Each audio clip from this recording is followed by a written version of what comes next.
Bismillahirrahmanirrahim. Alhamdulillahilladzi an'ama 'alaina bi ni'matil iman wal islam. Wassalatu wassalamu ala asyrafil anam sayyidina wa habibina wa maulana Muhammadin wa ala alihi wa sahbihi ajma'in. Hasbunallahu wa ni'mal wakil, ni'mal maula wa ni'mal nasir, wa la hawla wa la quwwata illa billahil aliyyil azim. Allahumma anfa'na bima 'allamtana wa 'allimna ma yanfa'una bi rahmatika ya arhamar rahimin. Amin ya rabbal alamin. Al-Mukarramun, seluruh pengurus DKM Mushola Rawdatul Hasanah, Ketua DKM Bapak Slamet Riyadi, seluruh para tokoh masyarakat, Bapak RW, Bapak RT, para orang tua kita, Bapak Haji Samsuri, Bapak Haji Solihin, Bapak Madani, Bapak Haji Riyadi, dan seluruh jamaah tanpa terkecuali. Mohon maaf tidak disebut nama satu persatu tanpa mengurangi rasa taklim. Semoga kita semua senantiasa Allah sehatkan lahir batin kita, Allah tambah keberkahan hidup kita, Allah istiqomahkan kita di dalam kebaikan, dan telah mewafatkan dalam keadaan husnul khotimah. Amin ya rabbal alamin. Alhamdulillah wa syukurillah. Yang pertama, terima kasih atas bela sungkawa dan doa yang dikirimkan untuk mertua saya, Bapak mertua saya. Alhamdulillah, mertua saya itu adalah orang yang alim, seorang kiai, punya pesantren, dan Allah menunjukkan kebaikannya luar biasa. Saya sebut-sebut kebaikannya karena orangnya sudah wafat, dan itu sunnah untuk menambah kebaikan boleh di sisi Allah Subhanahu wa Ta'ala. Tadinya awal panas, dari pagi sampai siang itu panas. Begitu prosesi pemberangkatan jenazah, hujan luar biasa. Semoga itu jadi rahmat untuk almarhum. Dan yang kedua, walaupun hujan, jamaah nggak buyar. Jadi mereka tetap ngikutin, nganter, ngelawatin, kumpulin sampai hujan-hujanan. Saya sebagai mantu, apalagi anak, itu nggak kebagian gendong kerandanya, nggak kebagian bongkok kerandanya. Karena jamaah berebut kepengen bongkok, kepengen mikul kerandanya. Jadi kita anak-anak mana kebagian. Sampai masuk ke liang lahat, itu semua udah penuh dengan santri-santri para alumni. Sampai selesai, jadi dari baju basah sampai kembali kering. Alhamdulillah, semoga itu menjadi tanda baik bahwa saya mendapatkan kemuliaan sisi Allah Subhanahu wa Ta'ala. Bapak Ibu jamaah yang dirahmati Allah, tadinya saya mau membaca kitab Wasiatul Mustafa, tapi diingatkan oleh Bang Yu bahwa sebentar lagi kita akan hari raya Idul Adha. Jadi malam ini saya akan membahas khusus tentang masalah Dzulhijjah dan Idul Adha. Gitu aja ya. Yang pertama, Dzulhijjah.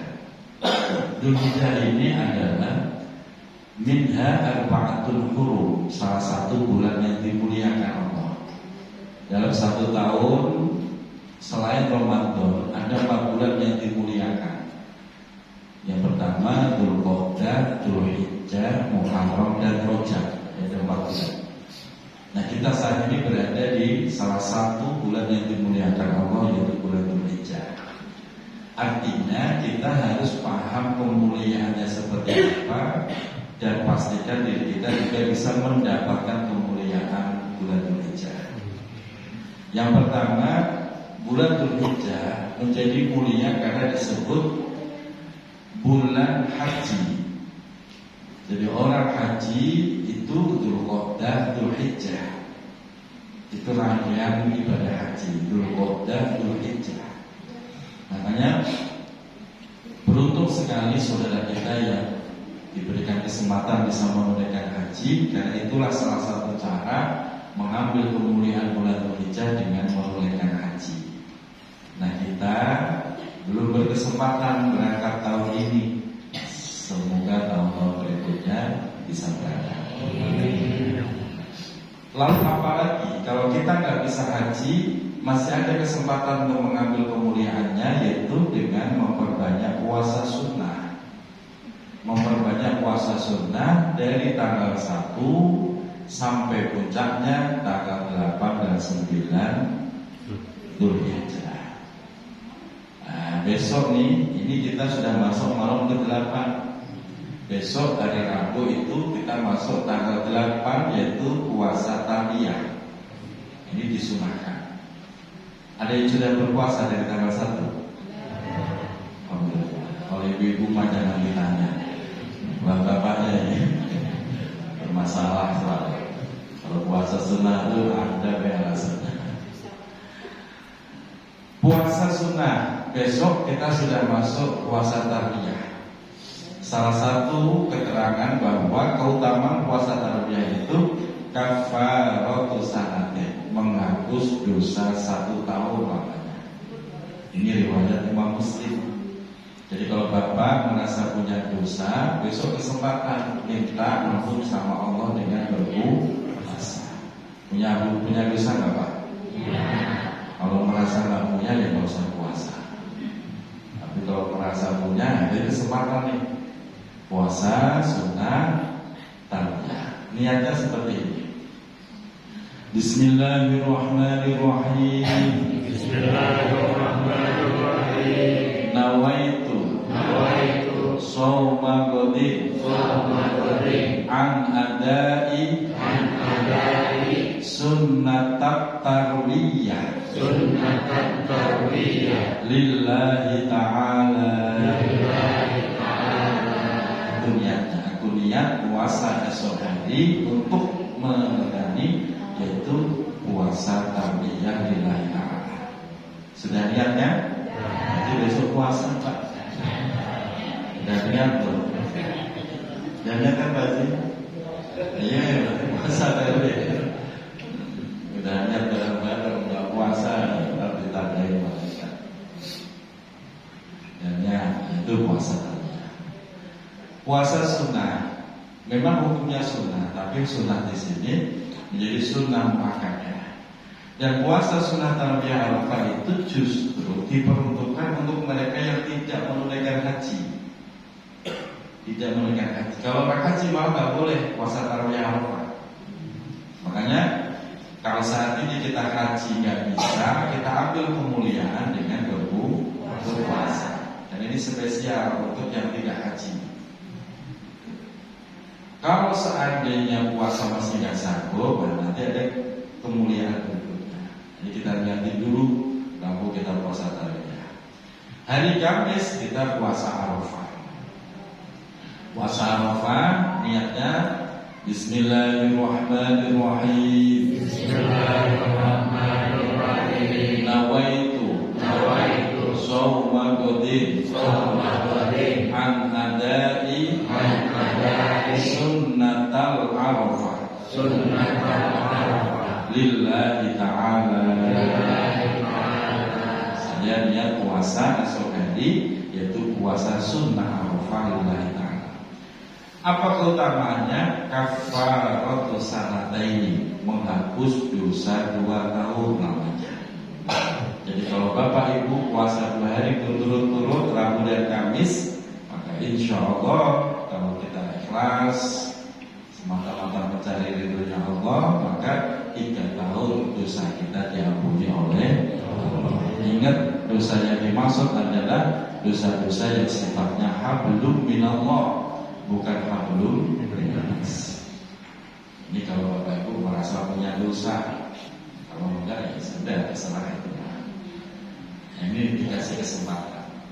Bahkan bapak ibu, di bulan Dzulhijjah, di samping kemuliaannya adalah ibadah haji puasa, di bulan Dzulhijjah itu setiap doa diijabah. Setiap doa diijabah. Bagi siapa? bagi yang memuliakan bulan Dzulhijjah. Karena ini kan bulan yang dimuliakan Allah. Terus kita ikut memuliakannya dengan cara haji atau puasa. Haji enggak, kita ambil yang puasa. Maka doa-doa kita diijabah oleh Allah sebagaimana doa-doa orang yang menunaikan haji. Orang haji ini lagi besok Rabu bergerak, semua bergerak menuju pada Arafah untuk wukuf, dan itulah berat-beratnya haji. Dalam waktu yang sama, tempat yang sama, jutaan orang tumplek-blek rasanya jadi satu. Maka kita doakan untuk jamaah kita, saudara kita, muslimin muslimat yang menunaikan haji diberikan keselamatan dan kemuliaan, menjadi haji yang mabrur. Sebab penentu haji itu Arafah. Al-hajju Arafah. Haji itu wukuf di Arafah. Kalau nggak bisa wukuf, maka nggak disebut haji. Makanya kasus-kasus kemarin banyak saudara kita yang ditangkap-tangkepin karena bisa bermasalah, nggak bisa wukuf, kasihan gitu, nggak bisa haji namanya. Tahun ini 2.600 jamaah haji furud dan dibatalkan. Itu juga kasihan. Duitnya udah keluar banyak. Benar kebijakan pemerintah Arab Saudi membatalkan. Hanya kita terus berdoa biar diberikan kesempatan untuk haji. Berikutnya, seandainya kita nggak bisa puasa, mungkin sedang sakit, kalau ada yang lebih serius sehingga harus meninggalkan puasa, kita bisa mengambil kemuliaan bulan Dzulhijjah dengan cara yaitu berkurban. Jangan kayak orang sono, haji enggak, puasa enggak, korban cuma sibuk yang itu suka santai samaran, ya sambil nungguin kupon. Ada kata orang begitu? Orang sono. Korban Bapak Ibu. Korban apa Ustaz? Kita nggak mampu, belum ada dananya. Begini Bapak Ibu, korban itu ada dua macam. Yang pertama korban syariat. Yang kedua korban tabarruk. Apa itu syariat? Korban syariat itu korban yang sesuai dengan aturan fikih, yaitu hewan paling kecil yang bisa dijadikan korban itu kambing atau domba. Itu secara syariat fikih, paling kecil dan kambing atau domba. Namun saat kita nggak punya dana untuk beli kambing, beli domba, kita tetap berkorban, yaitu korban tabarruk, nyari keberkahan. Dengan apa? Dengan sesuai kemampuan masing-masing. Bapak Ibu nggak bisa beli kambing, masih bisa beli ayam. Maka besok korbanlah dengan ayam. Iya. Ini benar Pak, ini serius.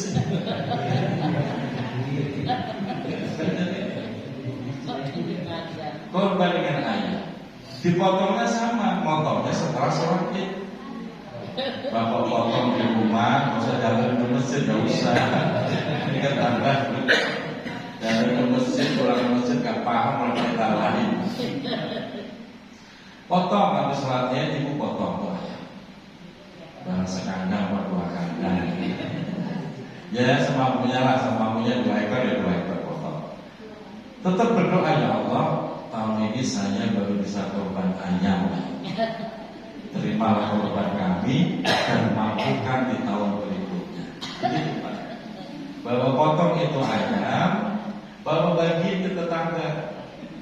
Tapi gak usah pakai ngomong-ngomong, gak usah. Cukup bagiin, ini ada ayam buat makan bareng-bareng, begitu aja. Dan itu namanya korban tabarruk, nyari berkah. Gak mampu beli ayam, beli yang lebih murah. Apa kira-kira? Ikan lah ya. Kurangnya ngomongnya. Kurangnya sama aja mahal banget. Ya lebih murah lele. Lele lebih murah ya. Gak apa-apa Bapak Ibu. Ini kan urusan kita dengan Allah. Makanya sebutannya itu korban tabarruk, bukan syariat. Kalau secara syariat fikih ya nggak sah. Tapi ini tanda nyari berkah. Potong boleh, pulang sholat id, potong boleh, bapak bagiin ke tetangga. Namanya korban itu dibagikan, jangan potong makan sendiri, bagiin ke tetangga. Bagusnya mentah, atau lele bagi mentah, itu olah sendiri. Bagusnya begitu bapak itu. Dan ini memang dianjurkan. Sahabat-sahabat juga banyak yang melakukan itu. Jadi tidak hanya kalangan sekarang, dari dulu juga begitu ajarannya.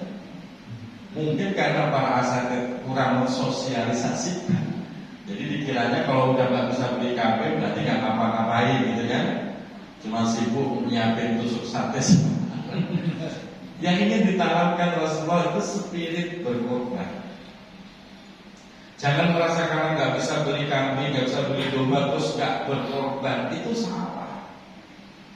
Mentalnya jadinya jelek. Mentalnya apa? Ya mentalnya cuma ingin dibagi daging korban. Puasa enggak, haji enggak, korban enggak.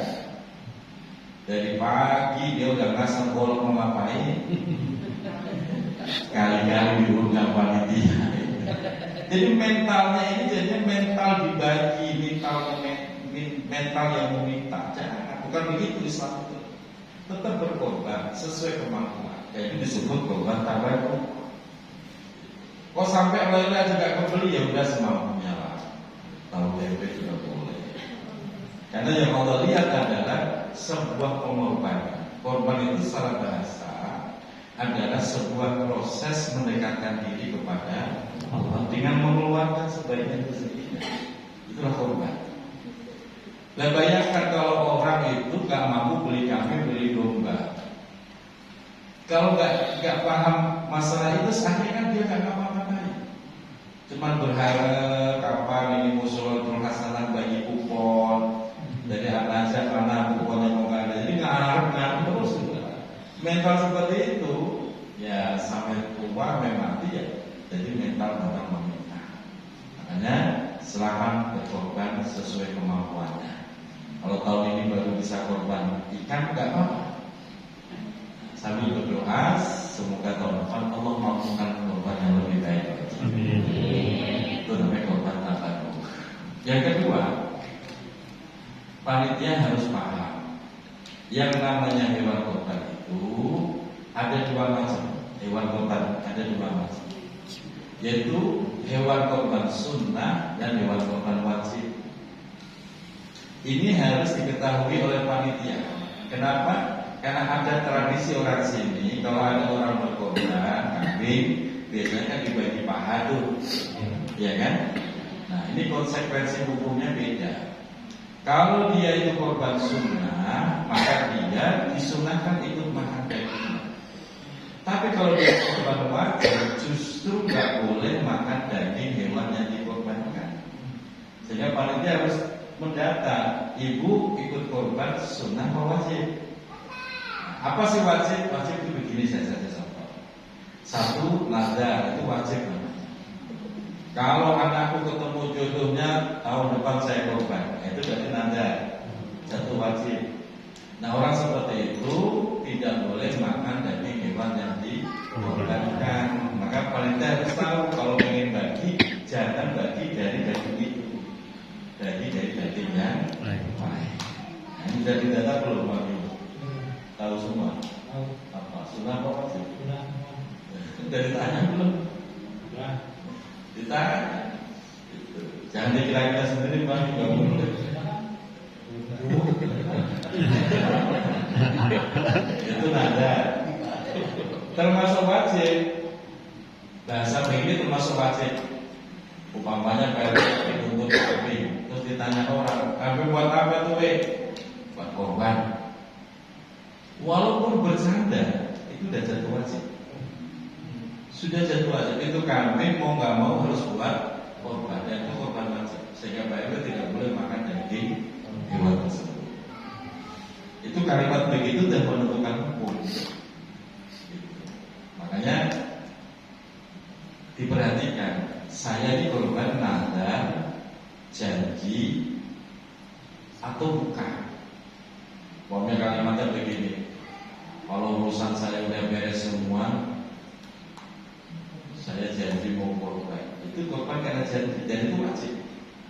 Jadi ada nadar, ada janji, ada yang menggantungkan kepada Allah. Itu buat apa itu kami?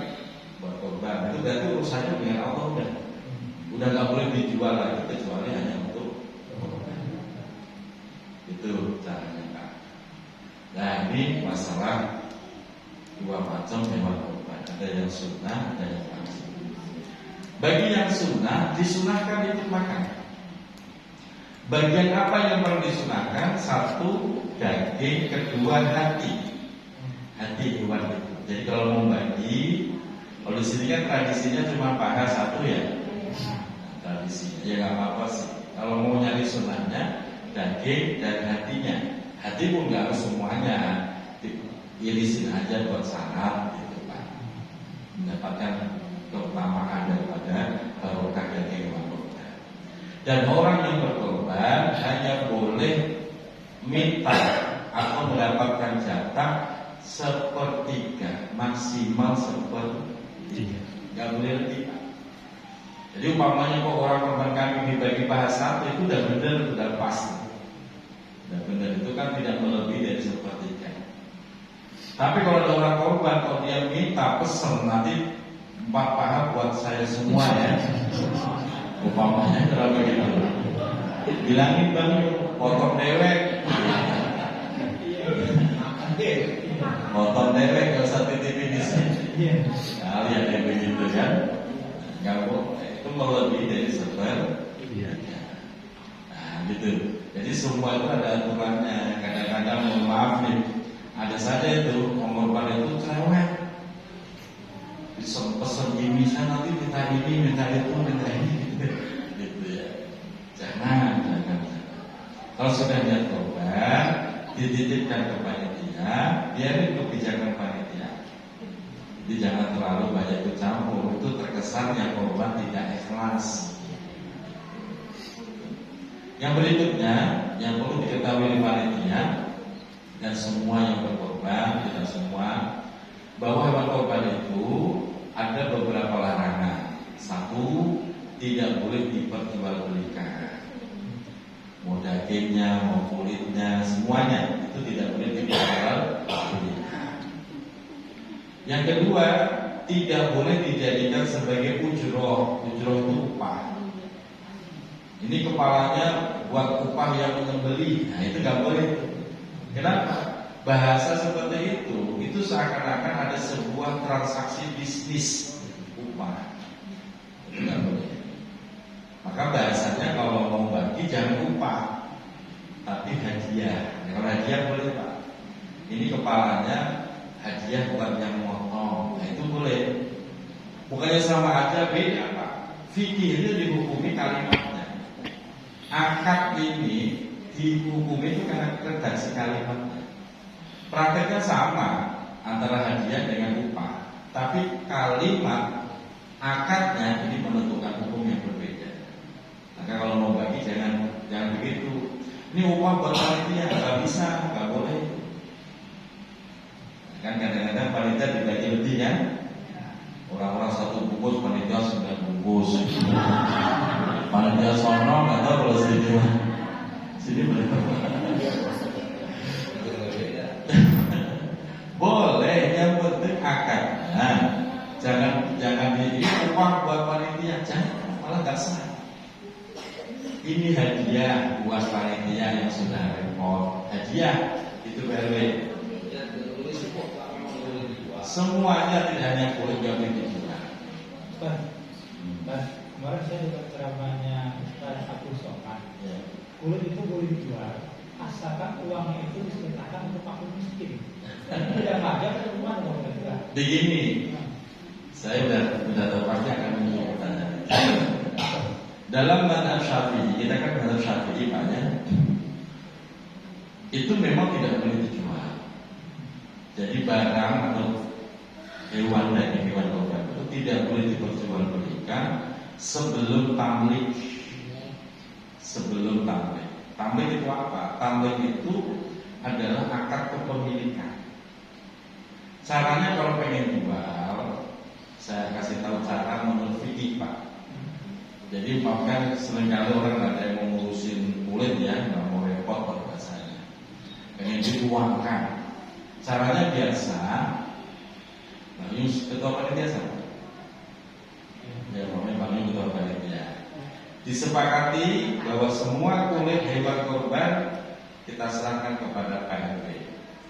Nah, yang bila PRW bisa serahkan kulit hewan kurban untuk dimiliki, berarti status kulit ini sudah menjadi milik PRW. Kalau sudah milik PRW, terserah PRW. Mau dimasak boleh, dibagiin orang boleh, dijual juga boleh. Nah iya, itu enggak juga. Jadi menurut panitia kebijakannya gimana terserah. Ini namanya tamplik. Ya, ada pun nanti Pak RW kulitnya dijual terus uangnya untuk operasional panitia, kan begitu harapannya. Alhamdulillah.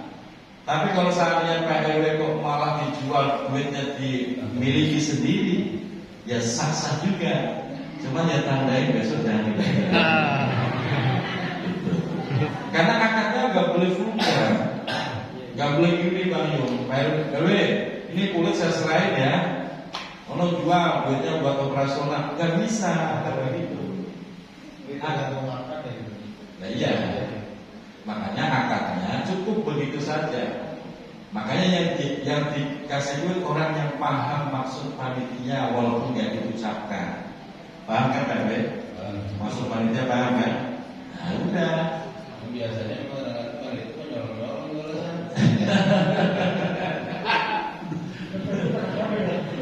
Itu solusi tingginya kayak gitu. Kalau pengen jual, ini nggak boleh langsung begini Bu. Diturunin dagingnya, kulitnya langsung panggil pedagang. Ini dijual, nggak bisa. Jadi binatang atau daging kurban itu tidak boleh nanti diperjualbelikan. Karena itu belum ada tamlik, belum ada kepemilikan, masih milik Allah. Hewan yang dikorbankan itu statusnya milik Allah. Kok kita jual itu yang rusak. Tapi kalau udah tamlik diserahkan kepada seseorang, berarti udah milik pribadi seseorang. Nah Pak RW harus paham maksud panitia apa nih kalau saya dibagi kulit sebanyak ini. Jangan pura-pura nggak paham. Gitu kan? Paham kan maksudnya? Duitnya buat panitia gitu. Nah makanya Bang ini harus pilih-pilih. Kira-kira yang dibagi ini yang paham. Jangan nggak paham lalu bagi bawa pulang.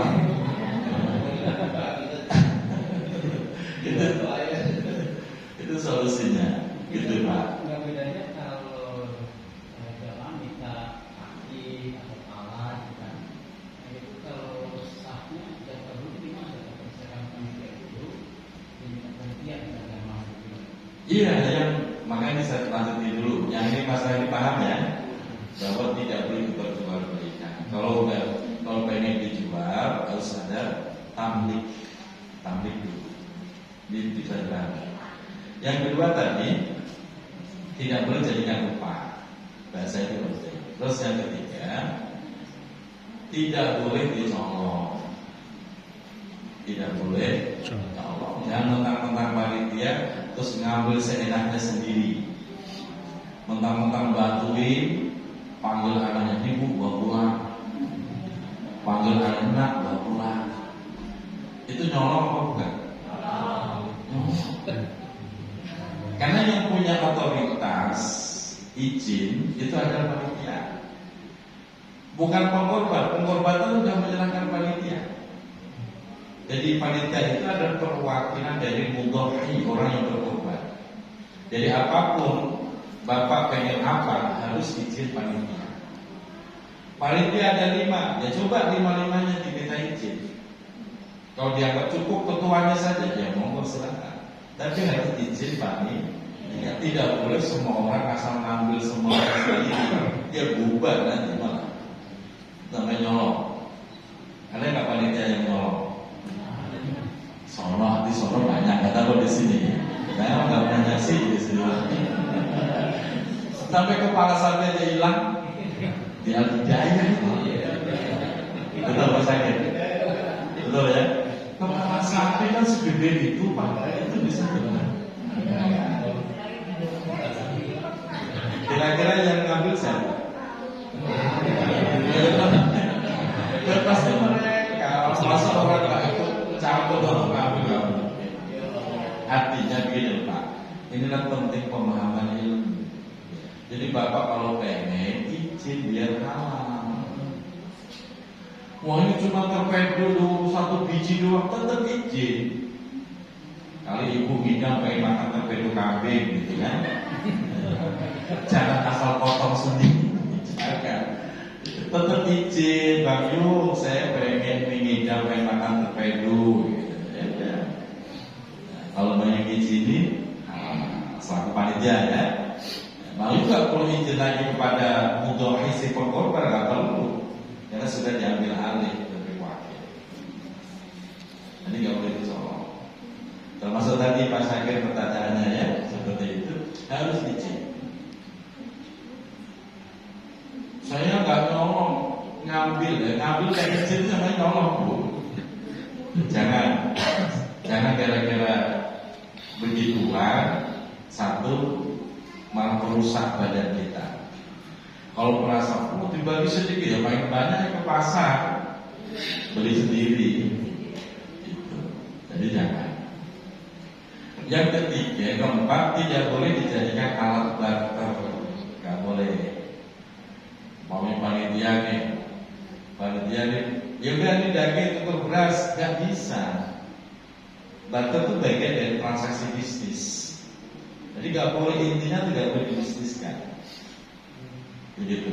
Kecuali kalau udah tamplik itu kepemilikan pribadi. Ibu umpamanya dapat daging banyak, sementara di rumah nggak ada yang doyan daging, terserah mau dibagi orang boleh, dijual juga, dibuat barter nggak boleh, karena udah milik pribadi. Begitu ya. Terus keberkahan daging korban itu terhitung 3 hari setelah Idul Adha, berarti 4 hari. Idul Adha ya, ayam mutasyrik 4 hari. Keberkahannya di situ. Kok ibu simpen di kulkas sampai sebulan 2 bulan? Hilang berkah. Biasanya berapa bulan Pak? Tahun. Bisa setahun. Oh, jangan Bu ya. Itu namanya serakah. Itu namanya rakus. Kita ini sedang ibadah, nyari berkah. Kalau Bapak Ibu merasa udah kebanyakan, bagiin lagi ke orang yang lebih membutuhkan. Ini enggak, kulkas ada 2 penuh semua, freezer penuh, semua penuh. Orang sono sini Mas.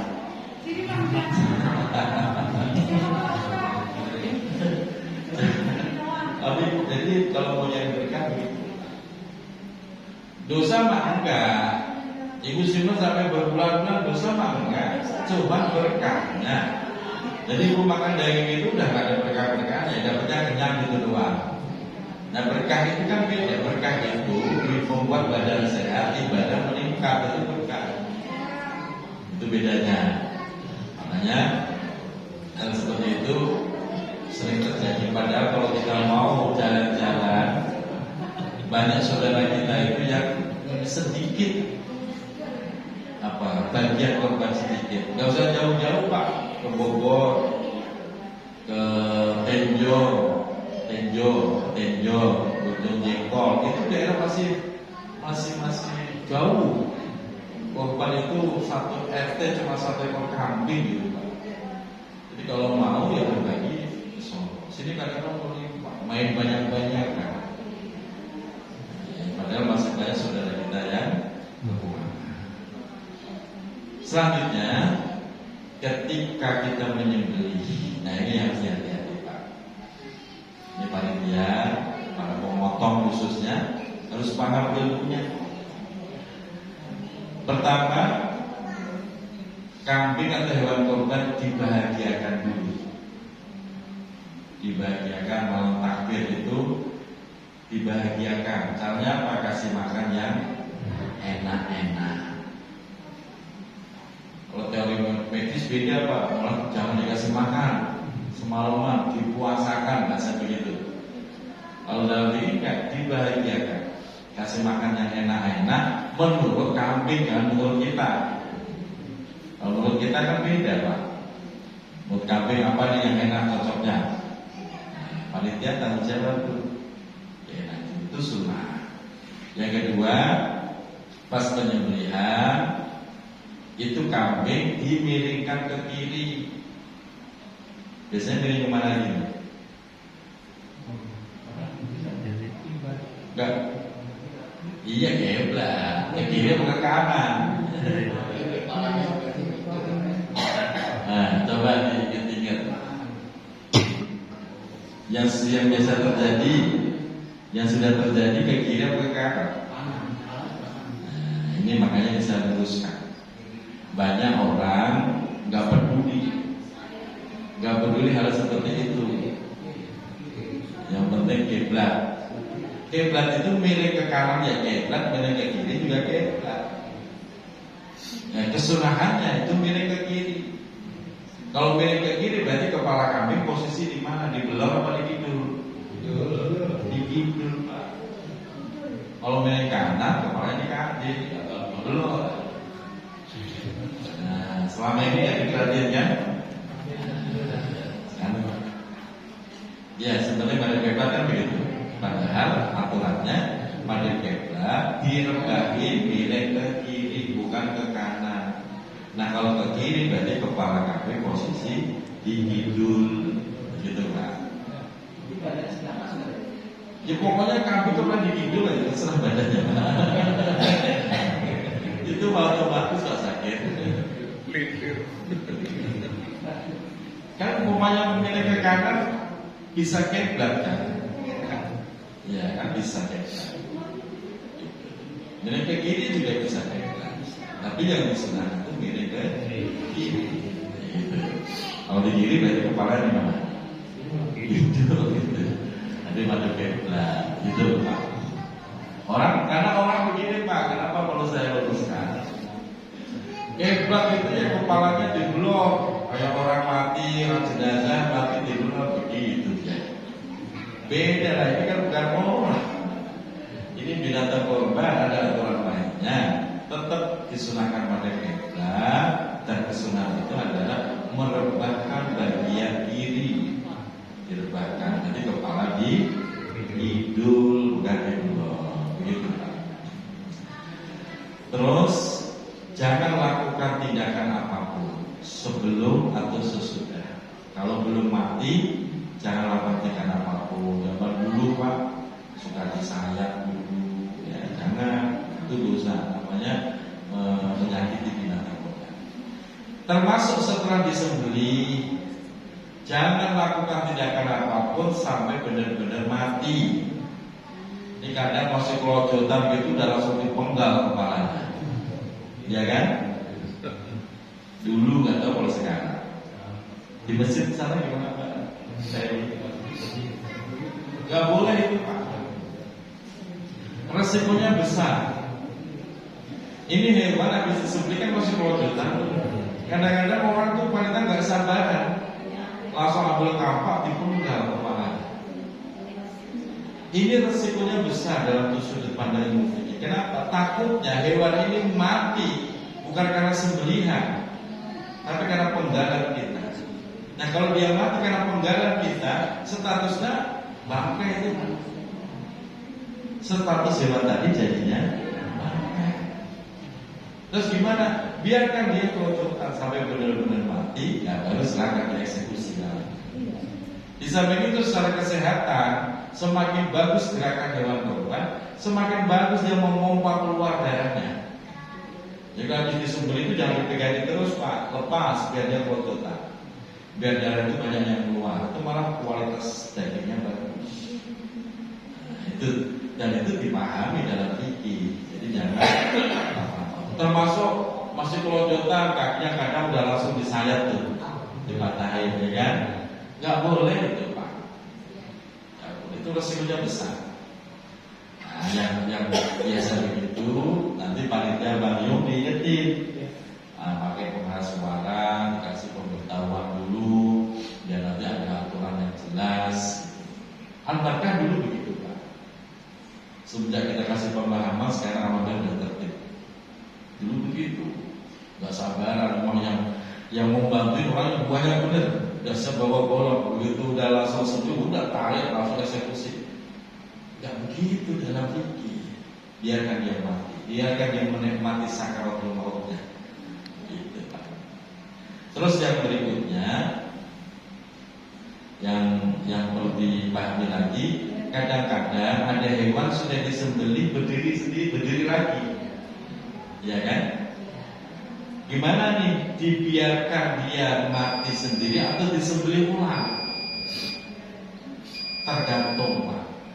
Ketika terjadi begitu, ini kambing atau sapi disembelih, dia berdiri lagi. Lihat, kalau dua ototnya itu sudah putus, saluran makan dan saluran nafasnya itu sudah benar-benar putus, biarkan saja, gak usah disembelih ulang, itu udah sah. Tapi kalau sapi yang berdiri lagi itu dicek, kok ternyata ada satu yang belum putus, maka wajib disembelih. Wajib. Kenapa? Karena penyembelihannya itu gak sah, karena belum putus, sehingga wajib disembelih ulang. Kalau belum sampai keburu disembelih ulang, kok dia akhirnya mati, status hewan itu bangkai. Kenapa? Karena syarat penyembelihannya belum sah. Di saat penyembelihan kan ada dua otot urat tuh, saluran nafas dan saluran makan. Makanya si penyembelih itu harus benar-benar paham ilmunya. Jangan yang penting punya mental, punya nyali, bukan begitu, ada ilmunya. Gitu. Terus lagi kasus-kasus yang sudah terjadi. Jangan sampai pisau ini terangkat kalau dua otot ini belum putus. Beberapa kali saya dapatin begitu. Memang orangnya udah ada tua, tenaganya belum kuat banget. Belum gini, dia kesemprot sama darah, diangkat pisaunya, diangkat dimasukin lagi. Gak sah begitu mah, gak boleh. Kalau pisau sudah keangkat, harus ganti orang. Ganti orang. Nah, makanya biasanya siapa yang potong? Paham itu, tenaganya harus berani, harus kuat dan harus berani. Jadi pisau ini jangan sampai keangkat dari leher kalau dua otot ini belum putus, maka digerak-gerakan. Pastikan dua putus, benar-benar pasti, baru silakan. Walaupun apapun yang terjadi, kadang-kadang kan kepala sapi bergerak, pisau jangan sampai putus, jangan sampai lepas, nempel terus. Kesemprot darah, tetap begini Pak. Begitu Bapak angkat, batal tuh, angkat batal, karena belum putus. Harus buru-buru disembelih ulang dengan orang yang berbeda. Nah, ini kasus-kasus begitu sudah terjadi di masyarakat. Hati-hati. Dengan begitu ibadah kita sah secara fikih dan berpahala dari Allah Subhanahu wa Ta'ala. Jelas Bapak Ibu ya? Besok doa qabul namanya. Doa qabul ya hada, Allahumma hada. Dari siapa nih? Sebutin Allahumma hada. Umpamanya dari siapa? Dari si A, sebutin namanya. Allahumma hada dari si A, minka wa ilaika fataqabbal. Fataqabbal min siapa? Sebutin namanya. Itu doa setelah nyembelih. Jadi setelah nyembelih, Allahumma hada minka wa ilaika fataqabbal. Fataqabbal min siapa? Kalau dia dari korban itu min nih. Kalau korban dia ya min siapa? Minhu, bapak si A bin A. Bahasa Arabnya begitu. Kalau ribet bahasa Arab ya bisa Indonesia. Ya Allah, ini korban darimu untukmu dari hambamu yang bernama si A bin A. Itu dasar. Itu adalah doa qabul namanya Pak. Itu dilakukan setelah selesai. Sudah jelas ya? Nah, baik, sampai berapa?